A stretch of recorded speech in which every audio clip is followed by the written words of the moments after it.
All right, Baltimore Ravens defeat the Steelers 34-17. Lamar Jackson completed 15 passes for 207 yards, 3 touchdowns, and a pick. Russell Wilson, 22 completions, 217 yards, 2 touchdowns, a pick, and a fumble. All right, y'all. We here. The floor is yours. How does it feel? Pause. Hey, yo.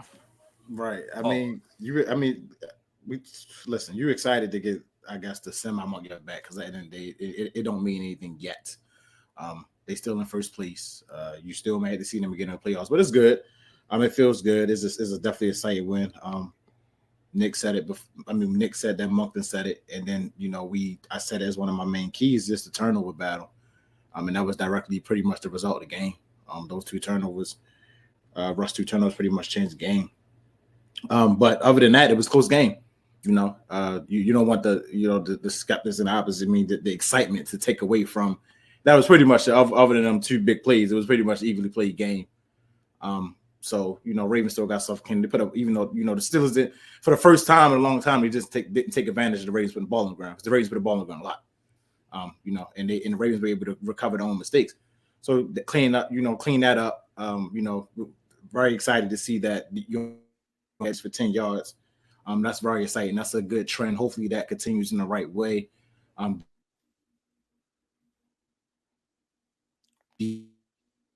Defensive penalties. But like I said, you take it. You happy with it. Like I say, you gotta take it. Like I'm not gonna say with a grain of salt because it is a huge win. Don't get me wrong, it's a big win. We talked about it coming to the game as a big win, but they were banged up. They were without some of their better players. You're talking about with Derrick Henry being able to do what he did. That's what the Ravens were supposed to do. Like when you're missing Larry, when you're missing Ogunjobi and you're missing Deshaun Elliott, that's what you're supposed to do. Don't like. A lot of people saying like that's the difference between the first and the second game as well. They stuck with the one. The Ravens couldn't run the ball the first time. That's what the difference was. This time the Steelers were banged up. If I don't know if TJ was less than 100%, he was the injury report, so I don't care what they say. But that's what they're supposed to do. You took advantage of a hobble team. Granted, even if they were at full strength, I still don't know. If the Ravens clicking on all cylinders, if they're better. But like I said, is an exciting win, is a good win, is the semi-monkey off your back, is the let's move forward, let's keep building, and move forward. Like now it's on to Houston. Like you got that off your back. Now you have to worry about we got to go to Houston. They didn't clinch the division on home field. There's a lot of stuff that would have came with the Steelers win with that. So team played well. They really played well. Bateman, run your goddamn route. Like don't break off routes here. Like it's not the time to do that. Like run your route. Good play calling, good mixing it up. I think even though the run was working, they still let Lamar do his thing and with throwing the ball, spread that thing around. No, just overall good win. But like I said, if you look at the number of first downs, the third down percentage, the passing yards, we dominated the run game. But every time of possession, like I said, turnovers, we won that too. Like it was a very evenly played game. And when it comes down to big games, you got to capitalize on the mistakes, and the Ravens did that. Darius Washington forced fumble, we go 90 yards to score, and then we all know Marlon interception sealed the game. So that's and we've been on the other hand of that the last times in these matchups where the Steelers making a bit. It was the TJ forced fumble or the Minka pick or something like that was going on in these matchups that wasn't going the Ravens' way. The ball just wasn't the way. Justin Tucker was one kicking out of bounds instead of Chris Boswell kicking out of bounds. Like little stuff like that was usually going the Steelers' way. So like exciting win, good win. It's like I think I heard somebody. You can't even be as fans. We can be happy and we can be sad if you're a Steelers fan or whatever however you may be. But as players, you can't even get up or down with it. You got a game in 4 days. Like it's nothing you can really think about but getting your body right for a game that's happening in 2 days. So just move forward. It like I said, we talked about it on Friday. It sucks that the NFL put these teams in a position where they got a hard-nosed foot battle like that, where it was definitely physical. Now you got to turn around and play this game and play on Wednesday. So you just got to move forward. You keep building. Like I said, it's not the Super Bowl. You happy? You damn sure happy you beat the Steelers. You damn sure happy that you kept yourself open for a home playoff game. But it's not the end of the world. Let's move forward. And your focus got to be on Houston now. It definitely has to be on Houston now. You cannot be dwelling on, oh, we beat the Steelers, we're so happy. You have to move on to Houston. That's the most important thing right now, is finishing out strong and getting this home playoff. You want this home playoff game. Like that's the goal right now. You fought back, you got back here. Don't squander it by dwelling on the fact that you finally was able to beat the Steelers. Yeah. As far as the Ravens' victory yesterday, it was much needed, and I was glad to see it. Lamar described a proverbial monkey off his back, and as far as mentally speaking, it's definitely a huge relief on the team. I'm sure, whether it's from the players, the coaching staff, and everything in between, being able to finally win a big game versus the Steelers, albeit I don't think we saw the Steelers' best version, but it's late in December. There's a lot of teams banged up. It's a lot of teams that unfortunately aren't, the healthiest that they'd like to be. So it's really no excuses on either side. You line up who you line up and you play football. And for the most part, I thought it was an even game. Obviously, the Steelers had an opportunity to take it to us early in the game, take a 14 or a 7-point lead, and then Russell kind of fumbled trying to just do too much. I think he had an opportunity to get down with the first down already in tow, but again, he had too much dip on his chip, and he got learned, and I'm sure that's something he won't do again. He's not the young Seattle Russ anymore. I don't think he was expecting to do it like that, and sometimes you need a reminder. And I think he got that reminder, but that play was the play of the game. It totally changed. So it's kind of like the Jonathan Taylor fumble from a couple of weeks ago, where that happened, and everything after that point flipped on his head. I think going before that play, the Steelers actually were kind of commanding as far as dictating the pace, the way they were getting down the field. It was very easy. It wasn't a lot of contest. And then you talk about that scramble. I mean, just him being able to get down without a fumble would have ignited that offense even more. You talk about first down in the red zone, first and goal, opportunity to go up on the road, and then let your defense do what your defense does, which is try to play with the lead and secure that lead. But when you fumble, the momentum completely switches and it goes to the other team. And you saw with the Ravens, they took that and didn't look back. It was completely night and day after that. The offense looked good, for the most part. I think we did a good job of being unpredictable, but at the same time did a good job maintaining Derrick Henry's presence, making sure that he touched it early and often, but also not being predictable with his touches. And sometimes that's tough to do. You have this guy, you want to run him first, second, sometimes third down, but you got to mix in some passes. You got to mix in some play action, some bootlegs, some RPOs. I think we did a really good job there. 416 yards of total offense and almost 7 yards yards per play, which is pretty good. Pretty solid in the red zone, other than that interception where Bateman stopped running. I don't know. He didn't look his normal spry self. I think the foot injury, kind of was hampering him a little bit. I know he ran a good route on that touchdown, but obviously a non-factor the rest of the game. And with that stopping of the route, you saw Todd Monk in the booth saying, what the heck, like, you can't be doing that. And that's the thing, we gotta fix those consistency or inconsistencies, because in this game it didn't affect us. Fumbling as much as we did, we recovered our fumbles this game. But in other games, in other situations, we might not recover those fumbles, and those fumbles that we retain, they might be lost fumbles next time. And those are the things that change the game. So penalties and fumbles and not running your routes correctly to the point where it's causing interceptions, even with the win, those problems still persist. And those problems are relevant because those are the ways we lose playoff games repeatedly and consistently. So we're going to have to fix those things if we want to go far. Situationally, and as far as this game, it didn't affect us. And because it didn't affect us, we know what we can do when we win a turnover battle. We know what we can do. We don't shoot ourselves in the foot. But again, putting that ball on the floor, we got to do a little bit of better job of that. but I think we had a lot of good possessions on offense.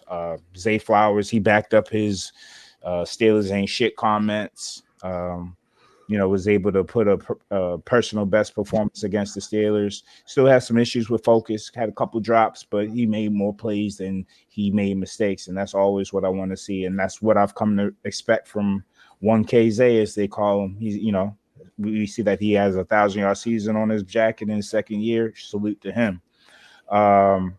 Offensive line did pretty well, mainly Roger Rosengarten. And, is TJ Watt hurt, hobbled? I'm sure he is. I'm sure he wasn't able to be 1,000% ready for this matchup. But, for a rookie to come in and neutralize him in 2 matchups, that's all you can ask for. He's giving us a fighting chance against TJ. That's all you ask for. You have a Lamar Jackson in the backfield, and you have a TJ Watt on the other side. All you can ask for is to give yourself a chance against that guy when he's that motivated and he has the haircut that he has. And we did that. And salute to him, Roger Rosengarten. And finally, as far as the defense, man, I think every level played pretty well. We got consistent pressure in the interior.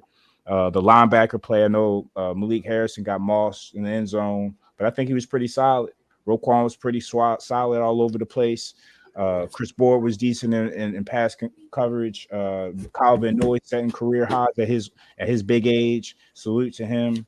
And then the secondary as well. Kyle Hamilton, Marlon Humphrey. As far as turnovers, we haven't been a great team at causing turnovers, but he's been the most consistent playmaker as far as turnovers and causing turnovers, like I said. Loud as shit. Start this camera off.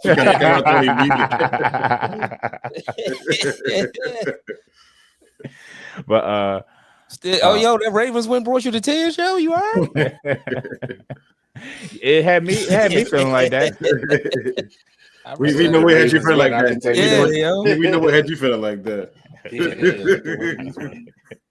But nah, man, it's Kyle Hamilton. We're gonna have to extend. He's kind of like the Gunnar Henderson issue. Like, we need to get him extended before he takes another level. And he's already on a level. Like, I'm talking all pro. You know what I mean? We're gonna have to extend him before they start talking about defensive player of the year type shit.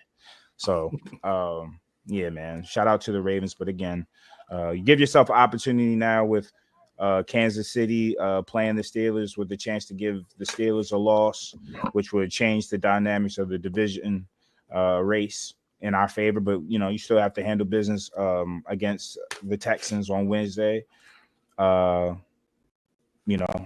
Things unfolding in the personnel realm. With us claiming a receiver, them claiming a receiver. It's going to be very interesting Wednesday. But my final thoughts, and is unrelated to what we saw Sunday, but or Saturday, I should say.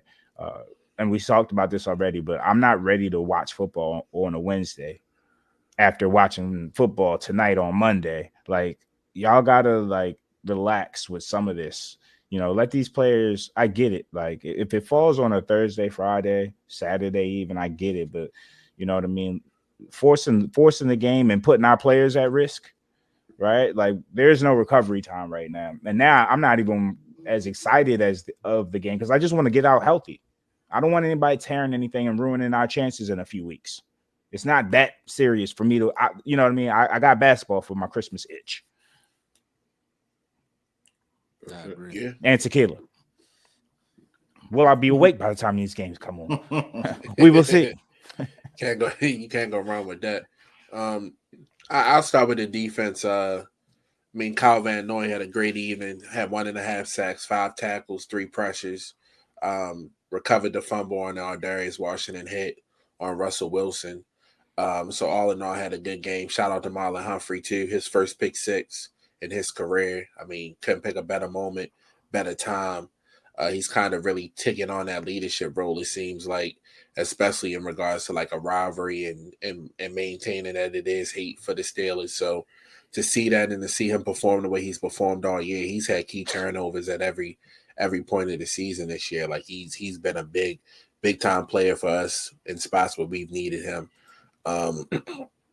But just another win. It really means nothing if you don't win these next 2 games and Pittsburgh don't lose one. So just another game for us. I'm glad to come out in the win. Glad Lamar played the way he played outside of the interception, which I mean, I don't believe that was his fault.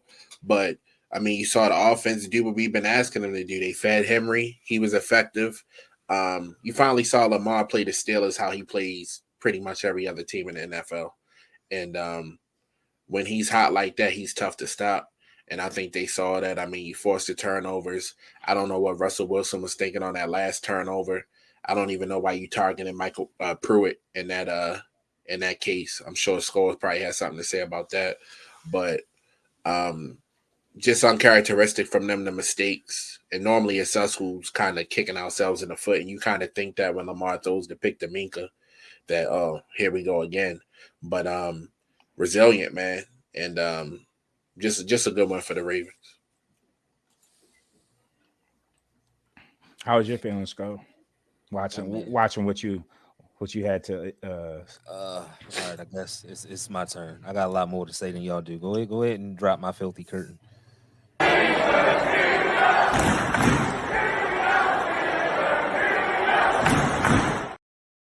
I'll start with the defense. Let's start with the defense.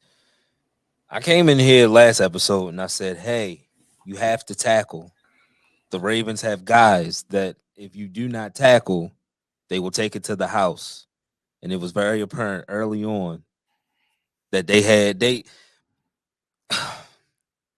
you got to stop Derrick Henry's feet at the line of scrimmage. If you don't stop his feet, slow him down, that big motherfucker is just going to rumble. And that's what he did. You can't allow a running back, I don't care how good he is, right? You got to stop the run. That has to be your number one assignment when you play the Ravens, when you play an Eagles team, when you have one of those guys, Joe Mixon.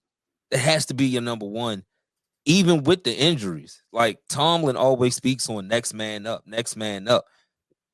This is not a fire Tomlin, but one of my issues with Tomlin is when we get an injury, it cripples us.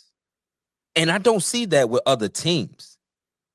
And it's been that way. So Larry Ogunjobi is out. Cool. Next man up. Yo, the holes that y'all created for Derrick Henry were Moses-like. It was Red Sea-like. And he already don't need, pause before I say this, that much of a gap to utilize, it's crazy, to get yardage. But when you give him that big of a pause, it's hard to talk sports. Pause. When you give him that big of a pause. When you give him that, a Hall of Fame running back that's having a hell of a year, and you're not going to tackle in space, so he's just tacking on 7-yard run because of 10-yard run because of 15-yard run. You in for a hell of a day, man, and Joey Porter goes down, and you already having an inconsistent year, and you want to hit next man up. And as soon as the Ravens see 27 out there, they just abuse him. And yeah, Zay backed up his comment, salute, 5 catches, 100 yards. I get terrified when I see Beanie Bishop in front of him. You know what terrifies me more? That Zay Flowers is 5'6", and I see Beanie Bishop hanging on his legs like he's Alonzo Mourning, and Beanie Bishop is fucking Jeff Van Gundy. The fuck are we doing? That's not Calvin Austin. Tackle him.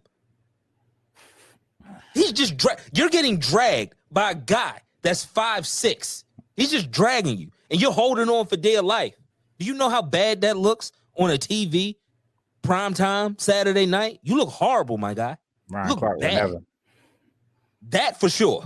He would never. He would never. Roach and all. He knocked somebody out. Think about what you think about him. He would have murdered somebody. You just can't. You can't have that. Not in this game. Not in this rivalry. And you can't have it in December. And it's 2 straight weeks that is happening. And I gotta blame somebody. And I gotta blame the players. And I gotta blame Terrell Austin and Mike Tomlin. These guys, they looked completely unprepared, knowing that it was injuries. You know Deshaun Elliott ain't playing. It's 2 straight games. DeMonte Casey on the Mark Andrews touchdown. Where the hell are you going?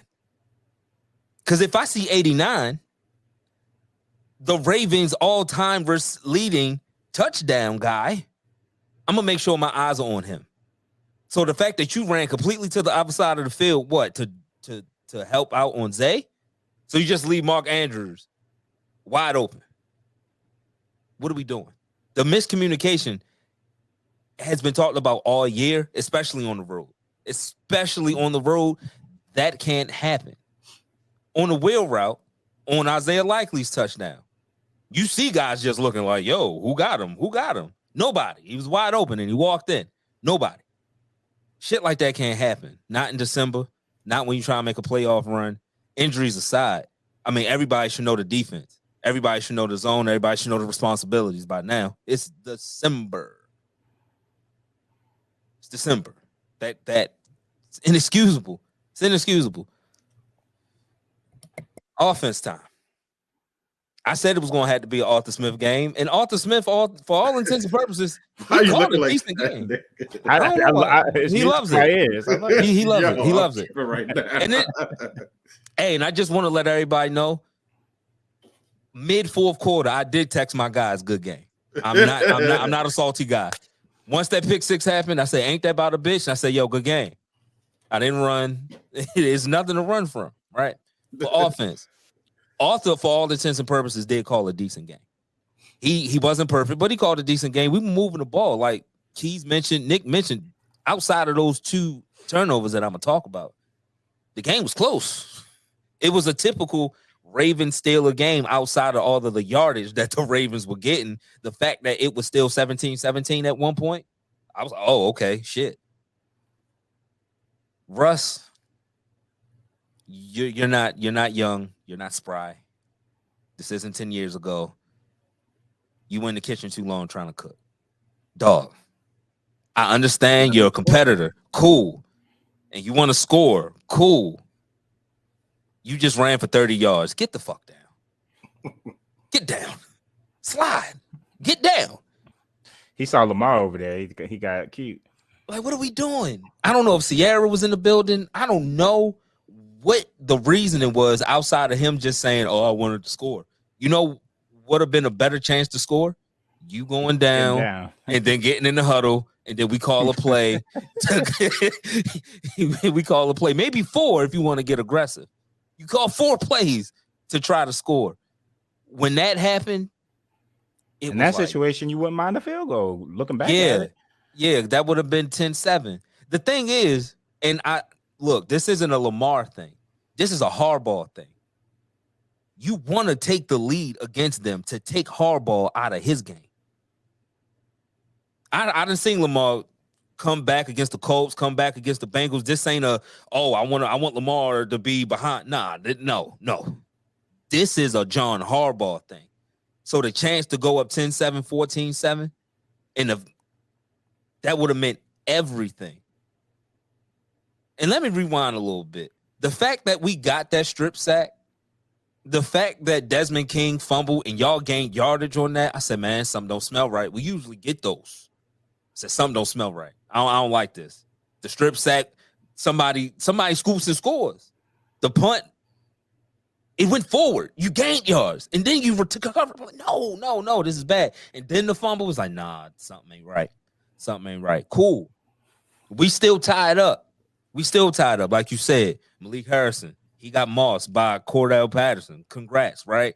And then what does Chris Boswell do, who's having one of the best years that a kicker has? What does he do? He kicks the ball out of bounds. I said, yo, you got to be fucking kidding me. Not him. He's still better than Tuck? Yes, this year. Okay, I was just asking if things change. It's crazy. Like at work, everybody was like, "Oh my god, look at Justin Tucker. He's the greatest." Your dog. He made 1 kick. I'm not counting that last one. The last one, if he missed it, it wouldn't have mattered. The game still would have been over. He made a 51-yard kick. Congrats. Right. So salute to him for the coddling and the baby finding him. Oh, he made a kick. Chris Boswell, you don't do that. You've never done that. Not now. It was just inopportune times for us that are uncharacteristic, like especially in this matchup. And Ravens just walk up the field. They make it 24-17. We punt. They get the ball back. They're driving.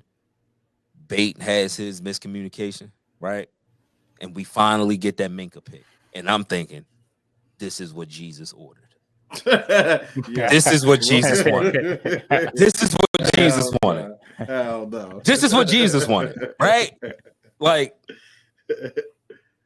Allah type shit, right? Good.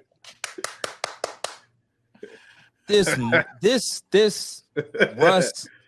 I had an issue with the play call because the tight end bootlegs weren't really working all night. Like Took Pat him out, Fry took him moving, away. that's a different. I'm gonna talk We about had that them next. schemed up. But that tight end bootleg was not working all night.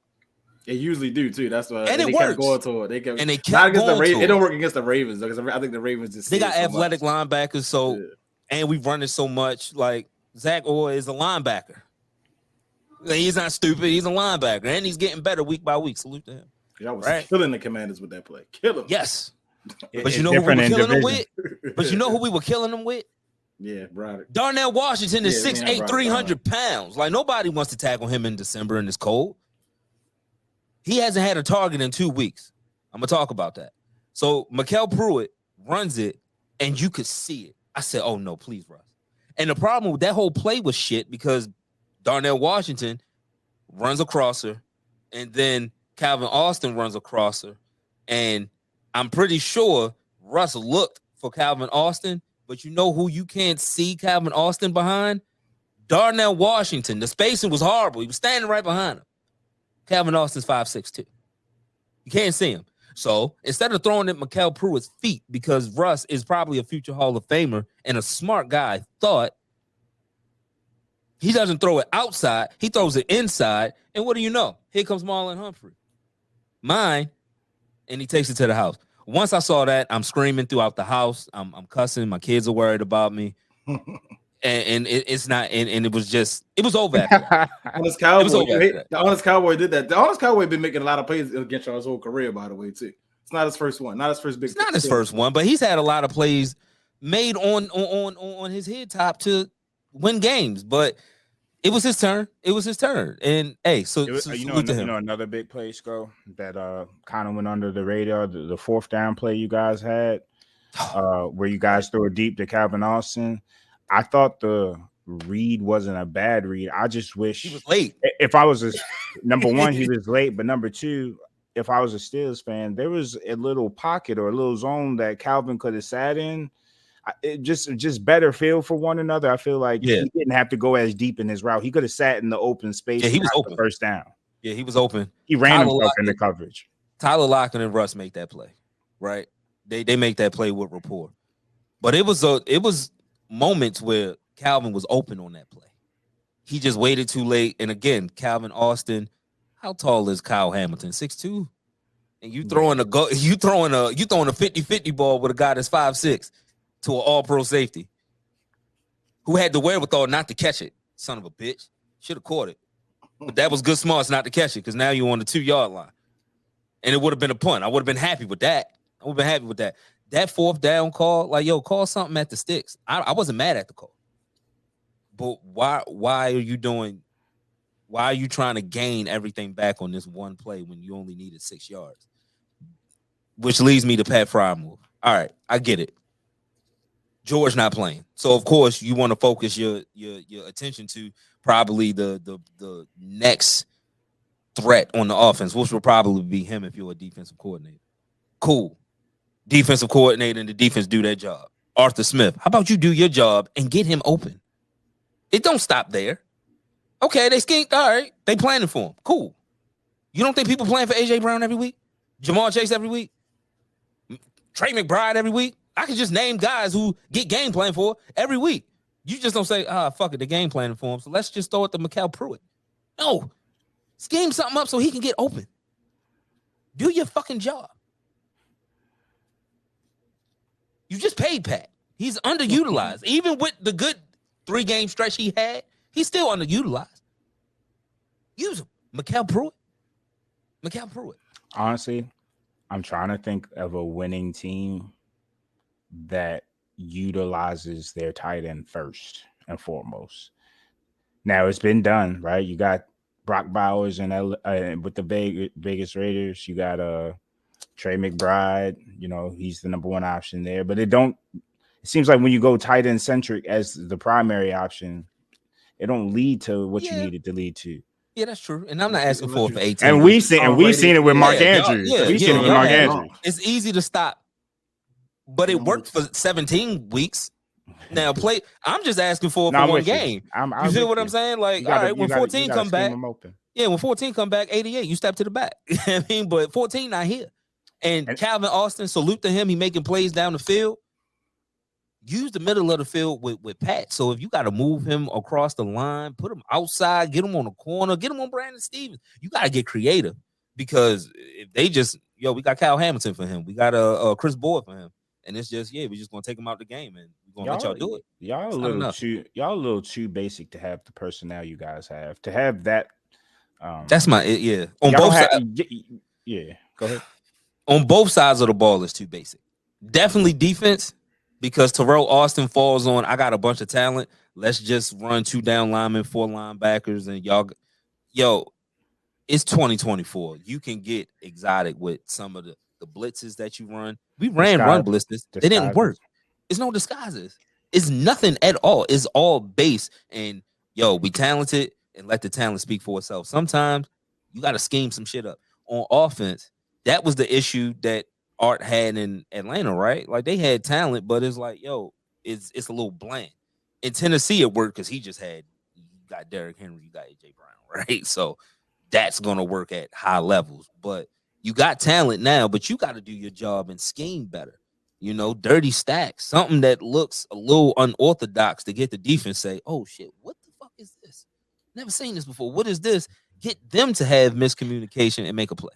And if you see. And I'm not a Steelers fan, so thank you for not doing this. But if you see the matchup advantage that a former wide receiver at running back had in the red zone, how about you try to get Cordarrelle in space against linebackers and see if that can just be a different look for you to move the ball? Because it's all about getting first down after first down. I mean, when you don't have 14 out there, it don't matter who's getting it. Somebody got to get it. Somebody. And I thought that was a mismatch.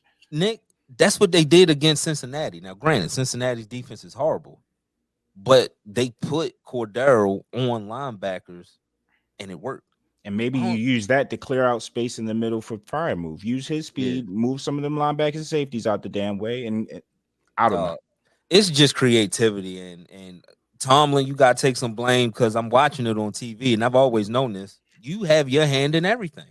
So with that, you get all the grace and and when it don't work, you got to take the blame. That game plan for that day was not good enough on either side.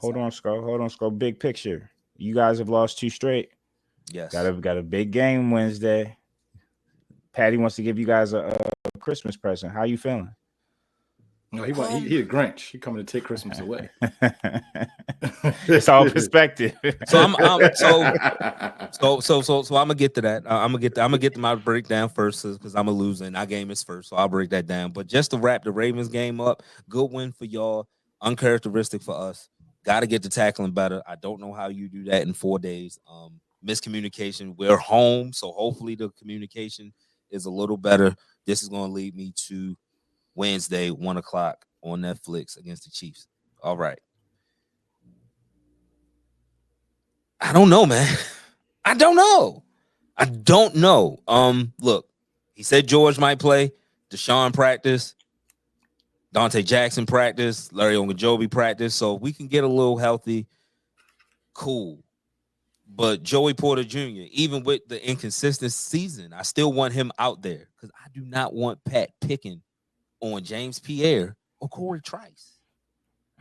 Are you fucking serious? What are we talking about? This is going to get ugly. Shout out to Marquise Brown, too. And he's back. He can make plays. He didn't have to earn a snap or a target. He just just recovered his collarbone. They threw his ass right back out there. Xavier Worthy, like they just have a toolbox of guys that they can just rotate to whatever 27 or 42 is going to be and just exploit that matchup. That's what they talking about right now. Andy Reid right now. Like, wherever they go, we go just like that. Just like that. When he move, you move? Just like that. When you're talking about, is this going to be one of the games that Travis Kelce decides that, hey, I feel like playing football today. I'm not bored. Hey, number 6. He see Come his here. boy. He see his Come old, here. hey old Hey. friend. Hey, hey BQ. old friend. BQ, come here. Come here. Let me reintroduce myself. Hey, My old name is friend Hov. is crazy. Hey old friend. Come and have his And dance with me. I like the passion that you showing after the game as a leader with the miscommunications. But dog, the Raven fans got a nice gift from you on Saturday with that poetic justice of a stiff arm that Derrick Henry gave you. So yes, we do have to be better in the communication department, but you have to be better tackling in space. I don't care. I don't care about none of that shit when you get stiff arm like that, yo. I don't care. They say that king with his queen. It's crazy. That shit was wild. Y'all earned that disrespect. Y'all won. But as far as the Chiefs go, look, if you're telling me that TJ got a new ankle in 4 days, cool, because he got Jawan Taylor in front of him. Any other day? His fault starting ass. Any other day? Y'all heard what I said a couple weeks ago when TJ was healthy. He gonna have to, but now it's a little different. TJ not healthy. Nick Herbig didn't make any impact against y'all. He's gonna have to make an impact in this game for us to even have a fighting chance. Because look, the Chiefs aren't scoring a lot of points. We're gonna be at home. The communication should be a little better. But at the end of the day, if you don't force Pat to turn the ball over, you think we can go band for band with them? Especially if 14 don't play? I think it's going to be tough. Yeah, go ahead. No, I was going to say you guys are one of the best fourth quarter teams in the NFL, just as far as just how you guys navigate, close games. I'll just say the Chiefs are just that one team that don't care about those. Especially this year. Yeah, they don't. Well, not even this year. I mean, shit. They like it just as much as you guys. Pat beat Josh in 11 seconds, y'all. In 11 seconds. That man said, yo, just give me 11 seconds and I got you. And he did it. I saw it. And I saw it. In the Super Bowl. He needed a minute. I think everybody watched that Super Bowl when Kyle Shanahan gave them the ball. He said, oh, word? Oh, all right. All I need is one mic. That's fine. So, yeah, how many years has it been since y'all played the Chiefs? Y'all played them, 2 years ago? His first year starting. No, well, his first year starting, then we played him in the playoffs. So it's been a couple years. Played him with Ben's last year. Yeah, I think he about to eat y'all alive. That defense is without Joey Porter. It's gonna be Joey Porter. It may be a long day. Deshaun is gonna be there, but yo, dog, they get so creative. And then now I'm not even. You telling me that Arthur Smith has to outcoach Spagnuolo? Is there any word on George? He practiced full participants. So he's probably playing. Full? Oh, so they was holding him. Here's my thing. Yeah, they held him up. Here's my thing. I'm glad y'all said that. Here's my thing.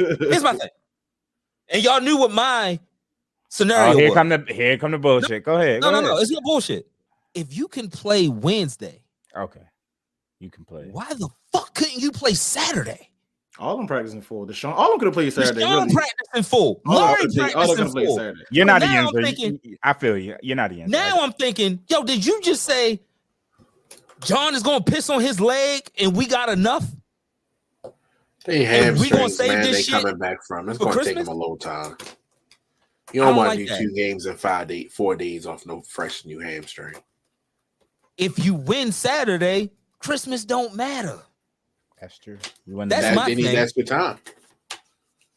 If 2 days, but what's more than 2 days? But you're looking at 4 days, 3 days. Would you rather? I mean, you putting all your eggs in that Mahomes basket, and that's not the basket you want to be put them in. Like, wouldn't you rather try to take on a Lamar who you've frustrated and go full strength and try to win a division?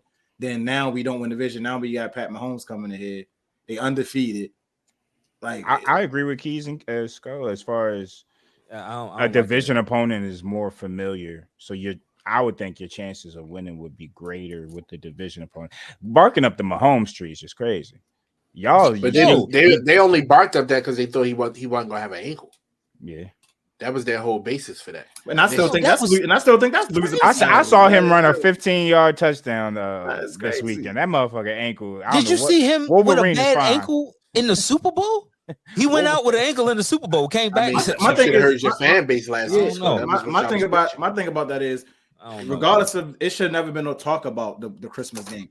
All of the focus should have been solely on the Ravens. It shouldn't have been about what Mahomes is going to do, who we going to wrestle with. everything should have been. That's when the division, because you win the division, you pretty much, like I said, if you lock in the 3 seed, you can do whatever type of rush you need to do. That was and to Keith and Key's point, like in that scenario, why are you? I feel like you guys you had too much dip on your chip. At that point 2 weeks ago, where you were sitting 10-3, the Ravens were 8-5, right? Yeah. You guys just felt like it was over at that point. You shouldn't even be, to keeping Keith's point, you shouldn't even be thinking about Christmas when you have a division rivalry game in front of you. But again, you've kind of earned that confidence a little bit with how you've handled us consistently. Maybe you guys didn't even take us seriously, but Nick, they ain't won a playoff game 8 years. They ain't earned nothing. They ain't earned anything. Like they got they need a home playoff game bad. Two things. It shouldn't have been that. All of the talk around the Philly game not meaning nothing pissed me off. What do you mean? That was a game. Go win it. What you mean? You win that game. This game don't hurt as much if you lose it, right? Like you guys have a tough schedule now. Yeah, it's tough. Now you gotta go beat Pat Mahomes and Joe Burrow. And Joe could get into the playoffs if he wins. He's playing for something. We all know Joe Burrow gonna whip Bo Nick's ass on Saturday. Like, let's be for real about this. Like, yo, come on. Did you see Bo Nick's arm? Yeah. Did you? Yeah. And he's playing well, but that ain't gonna work. That ain't gonna work long term. Yeah, I just it's and I can't I don't see a way that we win this game. I don't. So you don't see a way that you guys win the North now. So are we big bros now or no? Yo, dog. I'm asking for a friend. I'm gonna fall back on what I said. I was trying not to do this, but he brought up Lil Bro. No, go ahead. Salute to you too, right? I was about to say what we like. I was trying not to even do that, not to throw salt on the slug, but yo, dog, salute to the 2 out of 10. Salute to the 2 out of 10. Your back pocket. You ain't shit. I was waiting. I was like a battle rapper. Like, all right, I'm gonna rebuttal that line right there as soon as I hear it. Salute to the 2 out of 10. But to break down the AFC North more, of course, if the Ravens and y'all lose one. Yeah, division. But if the Ravens lose to the Texans, and then y'all beat the Chiefs, and then y'all lose to the Bengals, but beat the Browns, we still win the division. It's 2 ways the Ravens can still win the division. They don't have to win out. The Ravens go 1-1. The win just have to be against the Browns, where y'all lost got to be against the Bengals if we won't go 1-1. Now, because then we'll win it. We'll have a better division record that way. The only thing, if we got to go to Houston, they not playing the best. You know. You still got to worry about the communication problems on the road, but they not playing the best. So, all right, cool. I just wanted that home playoff. Just one. I think either one of us in the place, go. Yeah, like at the end of the day, you're gonna be a 3 seed. You're gonna host LA or Denver, or you gonna go on the road to Houston. You're going on the road to Houston. Winnable games for each team. So get healthy as much as you can, but I think it's gonna be tough. Hobbled, and they're hobbled too, but the difference is 15 is way better, than 3. 15 is way better. I just without Joey Porter, I mean, y'all definitely, I mean, y'all getting players back, so gonna be competitive, and I think, Tom, the coach, so gonna have y'all ready to go, but it's just so short to turn around on 3 days from a Saturday to a goddamn Wednesday that it's hard, man. And to speak to Nick's point about playing Wednesday, I don't know if y'all seen it. Yo, he was preparing for the Chiefs Saturday morning. Yeah. You see what I'm saying? Got you. When I should be going over fine comb details about the team that I'm about to play, but I can't. I have the game plan for the Chiefs 6 o'clock in the morning. So it's you put the trick bag. And his team. Go ahead. No, I was gonna say this holiday remix, the NFL going to have to figure it out, but it can't be the same 4 to 6 teams every year. Like they're going to have to figure it out because it's not fair. And take that patch off the uniforms. Like that's a good shit. Like this something good. Take that fucking patch off. But on the back end, you got 2 games in 18 days. So I mean, if you can get out the game healthy Wednesday, you got a lot of time to rest, prepare for week 18 in the playoffs. So it's a double-edged sword. Yeah. Not if you go. I mean, yeah, you are. You gotta 100%. get to it. But if you go, if you're the Texans and the Steelers, you looking at 0-2 in this little stretch. Then and I'm talking about us. 0-3. I'm talking about us. But yeah, 3 and I mean the Steelers looking at 0-3 because the Eagles lost. So you like, God damn, like this shit ain't worth it. Like it's not worth it. I was gonna say, generally speaking, not specifically. Like, let's say you're an 8-7 team or a 7-7 team. This is not an ideal scenario for you or your fan base. You know, a team like us who's surging at this point in time. If we can sneak this victory with the Texans, yeah, we go into it feeling good because we went through the stretch 3-0, right? But for other teams, you aren't that fortunate, and then now you risking, you know, injury versus the need to win a game, and this too late in the season to be having the schedule affect those decisions. It's bad enough you get to December, shit, people's legs and hamstrings and ligaments are hanging on by a thread as is. Now you add nutrition because of the schedule to the mix. It's just NFL. We want to see players healthy in the playoffs. That's part of selling the product too. I don't want to see a whole bunch of backups come playoff time. I want to see the guys against the guys, the dudes against the dudes. Let's help get them there. Yeah, so that's my breakdown. I honestly, it's gonna be, we're gonna be competitive. I don't think it's gonna be a rout. They haven't really routed anybody, but you talking about preventing Patty to get the ball last. It's tough. He made a deal with the devil. He always gets the ball last. Listen, you brought up Jesus earlier, and boy, has he blessed us. Like, we be talking about mulatto Jesus right now, right? Like, listen, we talk about real Jesus. He done fixed the standings for us. He done reversed everything, flipped it. He did everything that I asked for him, you know, in my prayers, and I appreciate him. I give him all the thanks. And look at us now, Skull. Where y'all at, and where we at? Are we still a little broke? Yes. We can't be. Let us decrease. It's never going to change. Let us decrease so that he may increase. Oh, God, too many division victories. I'm not going to say we won already, but it looks like we have a very good chance to. And if we were to win another one, damn, we just getting it on y'all watch, aren't we? Yeah, that they really nephew at that point. I mean, how many AFC North championships would be in Lamar's resume? I know you're not counting. I know you're not counting AFC champion. Compared to y'all. I know you're not doing this NBA midseason shit with me. Not you. Not you. All people, not you. We talking about little bro and big bro. We both little bro. We both little bro to the Chiefs.